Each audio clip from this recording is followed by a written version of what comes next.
일단 행정규제는 법적 근거가 있어야겠죠, 당연히. 규제라는 거는 국민한테 좋은 거예요, 나쁜 거예요? 규제를 국민한테 나쁜 거는 당연히 법적 근거가 명확하게 있어야 되고, 그 다음에 우리가 질서 이완행위 법정주의 하면서 그게 법률로 있어야 된다고 했죠. 행정규제도 마찬가지예요. 행정규제도 법률로 있어야 돼요. 그래서 행정규제 법정주의 이렇게 얘기를 해요. 자, 그러면 맨 처음에는 이제 행정기관이 정책 같은 걸 만들 거예요. 나는 이런 거를 할 거야. 이런 것이 뭐 계획의 일환일 수도 있고, 이런 거 할 거야 라고 만들 거예요.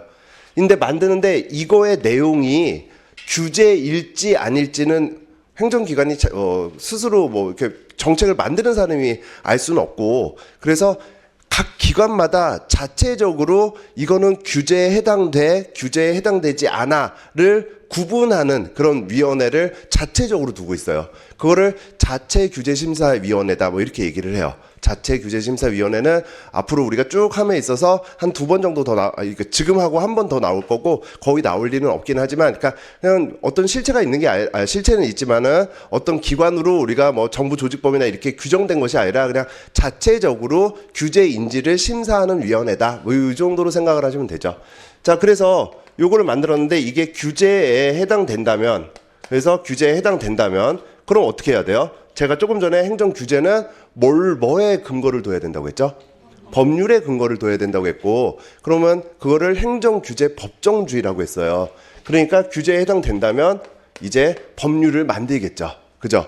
해당되는 이 정책에 관련된 어떤 법률을 만들어야 될 거예요. 자, 그래서 법률을 제정한다라고 하면, 그러면 행정절차법에서 우리 국민에게 영향을 미치는 그런 법률을 만들 때는 뭐를 한다고 했죠, 보통? 그러니까 그러니까 널리 의견을 듣기 위해서. 근데 뭘 알아야지 의견을 국민들이 낼 거 아니에요. 그러니까 입법 예고를 한다고 했죠. 자, 그래서 입법 예고를 해요. 자, 뭐 법률을 개정할 수도 있겠지만은 이거를 씩 지우고, 그래서 아무튼 입법 예고를 하죠.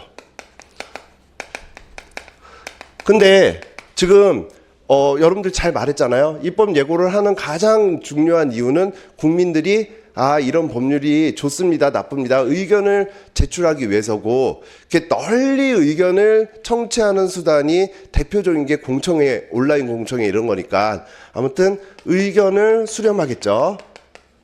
수렴하는 방법으로 이제 공청회나 아니면 온라인 공청회 등이 있을 거예요.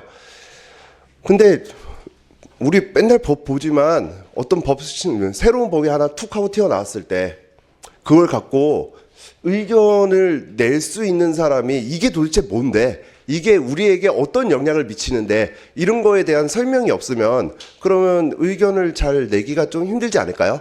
그래서 이 규제는 국민에게 어떤 영향을 미쳐라는 것을 분석한 것을 첨부해서 예고를 하게 돼요. 그게 규제 영향 분석서예요. 분석서를 입법 예고시에 첨부해서 이게 국민에게 알리면 요걸 보고 이런 영향력이 있구나. 그러면 안 되는데, 그러면 어떻게 해야 되는데 하고 국민들이 막 얘기를 하겠죠. 그죠? 자, 그러면 이 의견 수렴을 한 걸 가지고 어떻게 입법 예고 때 우리가 배웠지만, 예고를 하면 의견을 청취하고 그 청취하면은 항상 뒤에 붙는 게 뭐예요? 상당한 이유가 있으면 이를 반영하여야 한다, 이렇게 되겠죠. 그래서 이거를 반영하면서 그때그때 고치고 바꾸겠죠. 그런 절차를 다 뭐라고 하냐면 자체심사 절차다, 이렇게 얘기를 해요. 자체심사 절차. 그래서 자체 심사를 하죠. 자, 근데 지금 아무튼 자체심사라는 거는 법률을 만들고 있는 과정이에요. 그죠? 이 법률을 만들 때 반드시 법률에 들어가야 될 요소를 행정규제기본법에는 이런 거는 규제에 해당되는 법률이면 이런 것들은 반드시 넣어라 라고 적어놓은 것들이 있어요. 그게 뭐냐면 존속기한이죠. 규제라는 게 좋은 건 아닌데 필요하니까 규제를 만들었지만 이게 더 이상 필요가 없으면 그러면은 규제는 없애야겠죠. 근데 법이라는 것은 어때요? 법은 폐지가 되지 않은 한 법이 그대로 유지가 되면 이제 필요 없어도 그런 규제는 계속적으로 국민에게 영향을 미칠 수밖에 없어요. 그러니까 아예 법 안에 이 규제는 언제부터 언제까지만 실시한다 라고 써져 있으면, 그러면은 그 뭐 2025년 7월 1일까지 실시한다 이렇게 돼 있으면 뭐 국회의원이나 뭐 입법부에서 법을 폐지하거나 이런 작용을 안 한다고 하더라도 7월 2일부터는 그런 규제를 국민에게 적용시키지 않겠죠. 그죠? 그래서 존속기한을 반드시 설정해야 되고, 그러면 필요 최소한으로 설정을 하는데, 지금 코로나가 있으면은 마스크를 써야 된다라는 법률을 만들 때, 이 코로나가 앞으로 5년 뒤에 계속될지 10년 뒤에 계속될지 예측하기가 좀 힘들죠. 그러니까 존속기한으로 설정한다기보다는 보통은 재검토 기한이다 이렇게 해가지고선 7월 1일까지가 재검토 기한이다. 그럼 7월 1일 전에 어떻게 해요? 이 규제가 계속적으로 필요할지를 반드시 재검토해서 더 필요하면은 조건 존속이나 또는 재검토 기한을 또 연장을 하겠죠. 자, 그래서 존속 기한, 재검토 기한이라는 걸 명시하게 되고, 이런 거를 우리가 규제 일몰제다 이렇게 얘기를 해요. 규제가 필요하면 해가 떠가지고선 이렇게 지는 것처럼 규제가 필요하면 만들어졌다가 필요 없으면 이제 없어지는 뭐 그런 규제 일몰제다 이렇게 얘기를 하죠. 그 다음에 법률이라는 것은 일반적 효력이에요. 그러니까 법률은 너도 나도 다 동등하게 평등하게 적용이 되는 거죠. 근데 규제를 딱 만들었을 때 뭐 대기업이나 이런 데는 사실 그런 규제에 맞춰서 제도를 만들고 뭔가 시스템을 만들고 이런 걸 구축할 수가 있는데, 소상공인들은 갑자기 느닷없이 이런 규제가 딱 생기게 되면은 망하거나 너무나 뭔가 불이의 어떤 피해를 볼 수밖에 없어요. 그래서 자, 소상공인에 대한 공인에 대한 어떤 규제 형평도 돌아. 그러니까 이 소상공인들에 한해서는 규제를 뭐 일부 면제를 시켜준다거나 아니면 좀 그 규제 적용을 좀 뒤로 유예를 시켜준다던가 뭐 이런 식으로 규제 형평이라는 걸 돌아 이렇게 돼 있어요. 그리고 규제 재검토라는 것도 들어가 있는데, 규제 재검토라는 게 결국 기한 쪽에 들어가니까 자, 규제 재검토는 제가 안 쓸게요. 자, 이렇게 해가지고선 법률을 만들죠. 자체심사 절차를 거치면 법률을 만들어요. 그러면 법률을 만들면 우리가 어디 가서 법률이 확정되면서 떵떵 해가지고선 공포가 되고 효력을 발생시키나요? 어디에 의결을 통과해야지? 국회죠, 국회. 그러니까 법률을 만들었으니까 이제 국회로 보내기 전에 국민에게 뭔가 심각한 어떤 피해를 입힐 수 있고 권리나 의무를 제한할 수 있는 거기 때문에 요거는 바로 국회를 안 가고 규제 개혁 위원회라는 그런 위원회 심사를 먼저, 위원회의 심의 의결을 거친 다음에 국회로 가게 돼 있어요.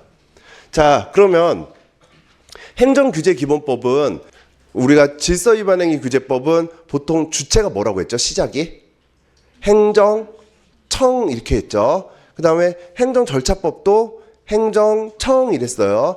근데 행정조사법은 그냥 행정기관의 장은 이렇게 됐고, 행정규제는 법률로 만드는 거니까 그 영향력은, 물론 법률이 특정 지역에 한정되는 법률이 특별법 같은 게 있을 수도 있지만, 그래도 일반적으로 법률이라는 거는 전국을 다 대상으로 하니까 중앙행정기관의 장 이렇게 시작을 하죠.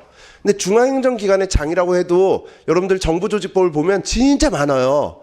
그러면 그 진짜 많은 데서 다 정책을 만드는데 국민의 권리 의무에 영향을 전혀 미치지 않는, 국민의 권리를 제한하거나 의무를 부과하는 요소가 전혀 없는 그런 정책이라는 게 그렇게 많지는 않을 거예요. 그죠?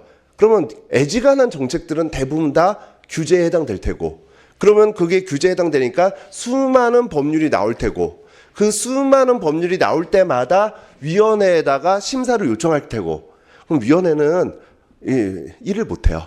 일을 못하는 게 아니라 일만 하다 죽어야 돼요. 너무 많죠. 너무 많으니까 일단 기본적으로 걸러요.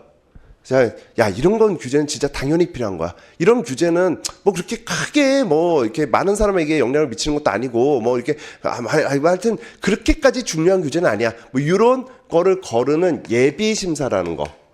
심사라는 단계를 거쳐요. 여기는 중요 규제 여부를 심사하는데요. 그래서 중요 규제이면은 뭐예요? 진짜 본심사인 어떤 위원회 심사를 거칠 테고 중요 규제가 아니더라도 일단은 법률로 만들어졌으니까 그냥 중요 규제가 아니면 그냥 그거는 그대로 국회로 보낼 테고, 그죠? 자, 그래서 위원회 심사를 거치게 되는 거죠. 자, 이게 그 규제개혁위원회에서 이런 위원회 심사까지 다 마치면은 그러면 이제 국회로 가서 법률로 확정이 되는 건데, 이게 일반적인 어떤 원칙인데, 코로나가 터져가지고서 마스크를 써야 돼요. 근데 이 마스크를 써야 되는 게 지금 전염병이니까 막 확산이 되고 있으니까 빨리 써야겠죠.